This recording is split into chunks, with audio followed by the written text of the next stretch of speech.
I definitely don't need that. Yeah, I don't. So I'm used to it. I'm accustomed to it. I did not win the Vancouver City Council race. Just wanted to put that out there. It's okay. It's okay. We'll be back. So today, in regards to the topic, I wanted to give you all the thesis of my life.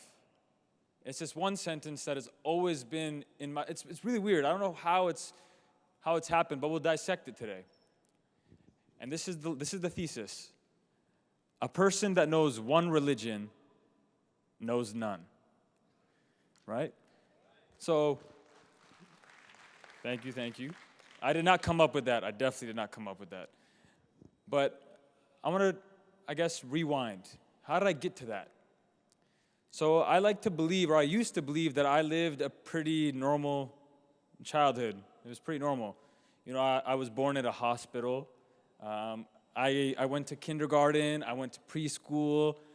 I was homeschooled for 5 years and finished memorizing the Muslim holy book, the Quran. By the age of, thank you. It was an experience. But it was an interesting experience. By the time I was 15, my shoe size was 15. I had gone to 12 different schools in 3 different countries, and I graduated from an all-boys Catholic school. So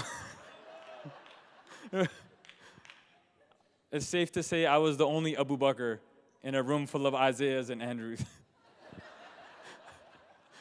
I'm telling you, it was interesting. So now when I look back at it, I was like, wow, Dad and Mom, what were you guys thinking? Like, I don't know.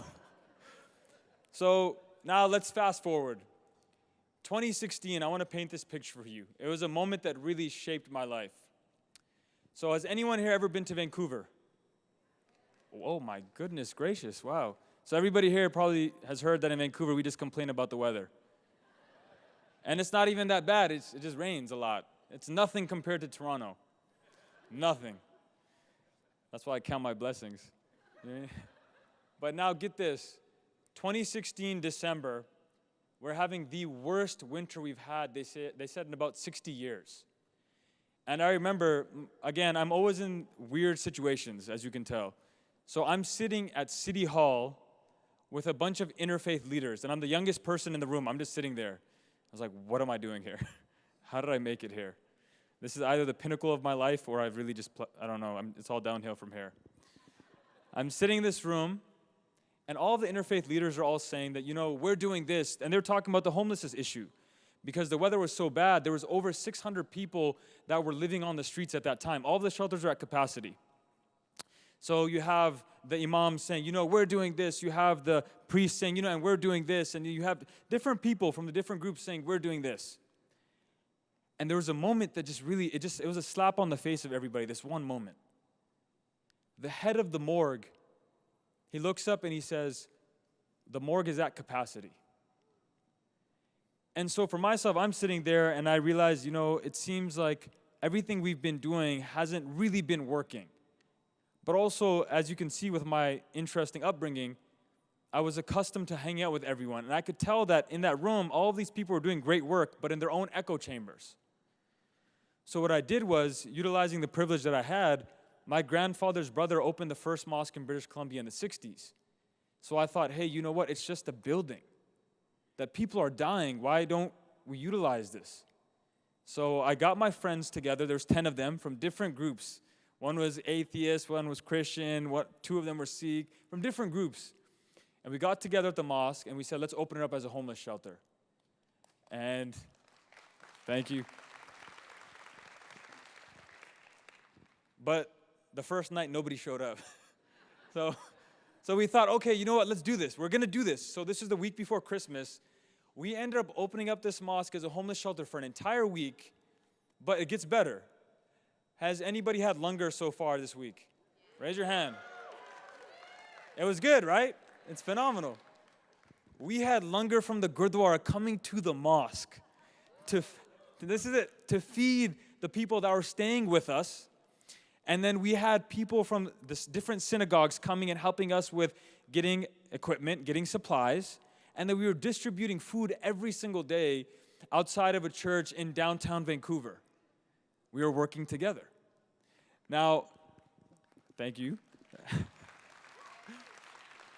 Now, that was an incredible moment because it went viral, it exploded, it went all over the place. And I realized that there is some validity to this, that you know what? Our common love for humanity will bring all of these faiths together. So after that, I'm on this high. I'm just so excited. You know what? This is awesome. Oh my God, we can do this. World peace. It's right there. I see it. Oh my God, we're almost there. How has nobody thought of this? And it was really, you know how it is, like life when you're young too. You're like, yeah, and then life just bang, sucker punch. So that sucker punch for me was in February of 2017, and that was the Quebec mosque shooting. So the Quebec mosque shooting, again, I can't forget where I was at that moment, but it was something that, again, it just really hit me that, you know, how did this happen? We just opened up a mosque as a homeless shelter, and now someone came and killed people at a mosque. And after that, I started diving deeper into it. I started realizing, hey, you know what, this concept of echo chambers, it's so much bigger than what I had thought at first. I was so used to hanging out with everyone, but that's not the norm. I was so used to getting my perspective challenged by different people and they would actually help solidify my faith, but not everyone was doing that. And that's where I found out that the shooter, that killed these people, he was 27 years old.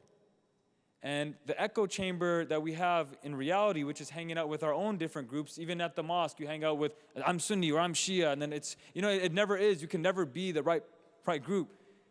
But even online, that when you like a video, then you'll start seeing another video that just reaffirms that same thought, and it just becomes something where you can be consumed completely by fear. So the week after the mosque shooting, I ended up doing a rally called Love Over Fear. Because I think that's the key, is love over fear. And it was an incredible success. It worked very well. People really vibed with it. But the difference was that at this rally, only young people spoke. And I love old people. That has nothing to do with that. None of that. No, I swear. I'm not ageist. I swear. But the difference was that all these politicians, all these different people had already said their 2 cents, but no one had heard from any of the young people. So I had young people from different groups go up there and say, this is how I feel. You know what, this has hurt me. This is why we need to move forward. And so the way I wanted to end off today is this event was phenomenal. Phenomenal. I never thought that I'd come to an event such as this. But also, I don't want this to be the end, because this could end up becoming an echo chamber, right? I want it so that when we do go back, you guys all want to clap, go ahead, y'all can clap, I'm sorry. I appreciate it.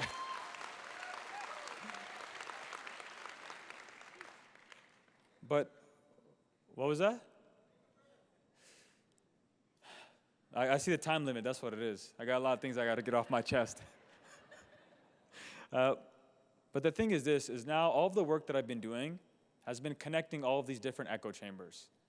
And I find that, again, the way we move forward is going to be coming together. It's going to be working together. Different trains of thoughts and different ideologies having to come together. And that's what my main focus has been since then. From connecting Syrian refugees with sports programs that already exist within society to help them get better integrated into society, because language is a universal sport. From connecting different people, I just ran for city council, and a big thing was intergenerational housing, connecting seniors and millennials, because they're both suffering from loneliness, right?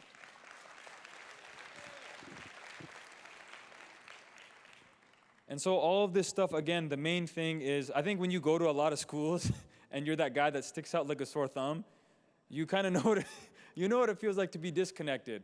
So I want to end off with saying this. If we can just choose love over fear, if we can connect with someone, if we can go to a gurdwara or a mosque or even a place of Scientology, I got to check that out soon. I'm going to check it out. I got to. I had Langar today with the people from the Baha'i faith community. I'm saying that if we can just do that when we leave, we're going to end up changing, and there's going to end up being a massive ripple effect. And I know that then we can move forward and we can be better together. Thank you.